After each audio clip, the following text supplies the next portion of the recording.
Друзья, всем привет! С вами Дмитрий и мой канал Дмитрий Холланд.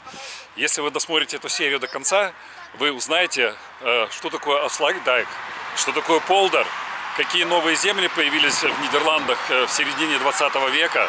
Вы также узнаете, какая русская принцесса стала королевой Нидерландов.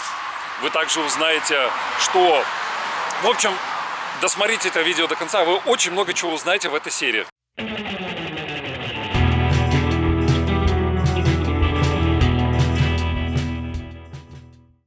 Большинство людей, как минимум один раз в своей жизни, слышали, что немалая часть теперешней территории Голландии была отвоевана у моря. Но так как уровень моря в зависимости от погодных условий может подниматься и приводить к затоплению низменных территорий, а именно они преобладают в Голландии, и собственно так и называется эта страна, то наводнения были привычным явлением в прошлом этой страны. Со временем в качестве мер борьбы с этими наводнениями голландцы стали строить защитные дамбы. Конкретно постройка дамбы Afsluitdijk, где я сейчас нахожусь, была связана с необходимостью защиты от наводнения внутренней территории страны. Во время большого наводнения 1953 года, когда погибло по самым приблизительным отметкам 10 тысяч человек, дамба защитила от затопления берега озера IJsselmeer, которое находится по левую сторону от меня. Сам же план плотины для ограждения Зейдерзея, или как можно, наверное, сказать по-другому, прибрежный залив, был разработан инженером Корнелисом Лely в 1891 году. Но, как часто бывает, имеющийся план совершенно не значит, что все сразу все бросят и займутся решением поставленной задачи. А когда все-таки собрались, а случилось это в 1913 году, то грянула Первая мировая война, перечеркнув все планы строительства и отодвигая его на неопределенное время. И как часто бывает по закону подлости, в 1916 году на страну обрушился сильнейший шторм, приведший к затоплению большой части территории. В результате стихийного бедствия погибло 1500 человек. Несмотря на все существующие на тот момент сложности, было принято решение возобновить работы по достройке дамбы. Но принятое решение не означало немедленное начало постройку. Лишь в 1927 году работы по строительству Afsluitdijk возобновились. Для начала были возведены два искусственных острова по пути следования дамбы. И лишь после этого строительство началось сразу в 4 точках с противоположных концов и созданных островов. В качестве основы плотины использовали валуны, которые извлекали здесь же со дна залива в процессе дноуглубительных работ. Технология возведения дамбы была следующей. Сначала на баржах подвозили, а затем сваливали камни двумя грядами. Для заполнения пространства между ними уже использовался песок, который также засыпался камнями. После чего дамба была обложена базальтовыми камнями для большей жесткости. Далее сюда подвезли почву и покрыли ее всю дамбу, засеяв траву. Дамба, как защитное сооружение, не путать с автодорогой, которую вы сейчас видите на ваших экранах, была открыта 28 мая 1932 года. Прежде залив, морской залив, имеется в виду Зейдерзей, стал пресноводным озером IJsselmeer. В ходе доводочных работ по заданию требуемой высоты параллельно строилась автомобильная дорога, которая была открыта 25 сентября 1933 года. В месте, где было последнее соединение дамбы, в память о заслуженном инженере Голландии Корнелисе Лely архитектор Виллем Дудок воздвиг монумент. Ну и на заключение об Afsluitdijk немножко интересных фактов. Сегодня Afsluitdijk, в наше время, это самая большая дамба Европы. Ее длина составляет 30 километров. Расположена она, как я уже сказал, в Нидерландах. Соединяет населенные пункты Den Oever и Зюрих. Построена в рамках проекта Зойдерзея для ограждения залива Зойдерзея от Северного моря. Созданное в результате разделения с морем озера IJsselmeer, сегодня стало полностью пресноводным. Ширина грандиозной дамбы на всем своем протяжении составляет 90 метров. Высота 7,2. Но, когда я вот сейчас ехал, жалко, я не успел заснять, я смотрю, сейчас ведутся работы по увеличению высоты дамбы.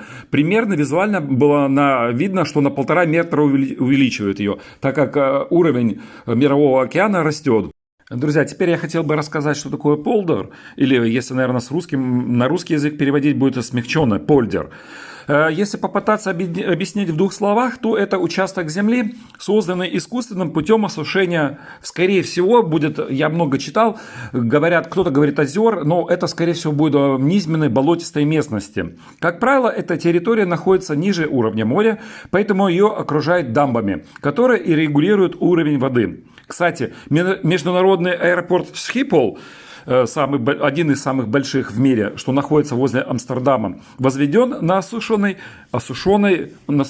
озере и лежит на отметке минус 4,5 метра относительно морской поверхности. 1000 полдеров составляет порядка 60% территории Нидерландов. А самый первый, весьма скромного размера полдер, был создан еще в 12-13 веках фризами, голландцами, живущими на севере страны. Сейчас это провинция Фризланд. Хотя они и смогли осушить небольшие участки земли, у голландцев не было необходимых технологий для крупномасштабных проектов. Такие технологии не заставили себя долго ждать. Появились уже в 14 веке в виде мельниц, друзья. Сейчас я вам расскажу, почему в Нидерландах такое огромное количество ветряных мельниц.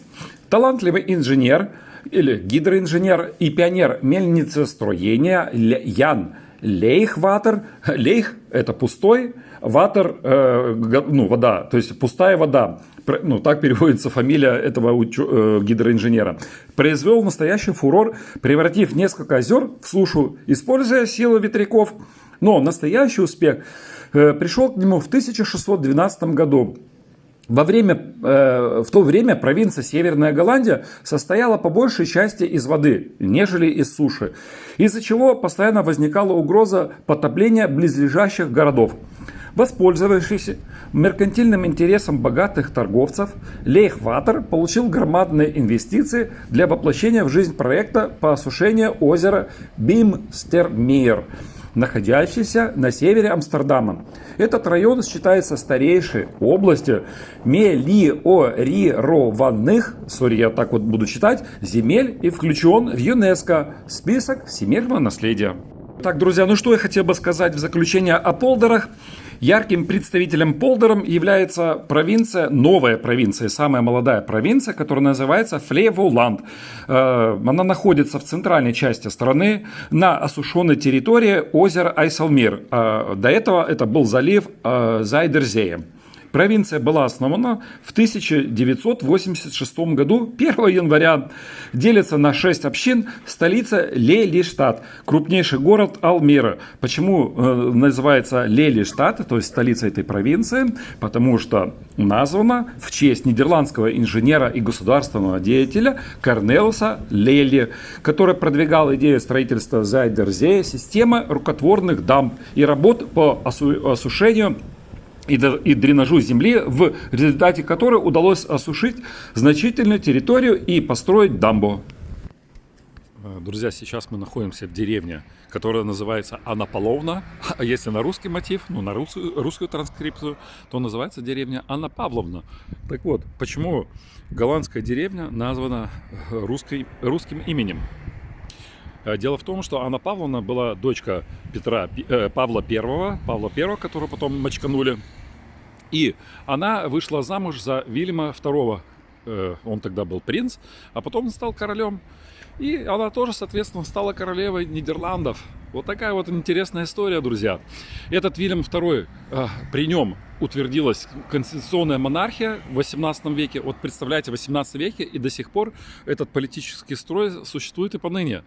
И он был такой, знаете, транжира. При нем страна набрала очень огромное большое количество долгов. И когда он умер, у него осталась после него большая коллекция картин, 13 из которых купил Николай I. А Николай I был брат Анны Павловны, Николай I и Александр I. Александр I – это победоносец, который победил Наполеона. Но я буду закругляться, друзья. Если вдруг вам этот видосик понравился, он был достаточно информативный, чтобы вы мне поставили лайк, то жду от вас лайкоса. И подписывайтесь, конечно, на канал.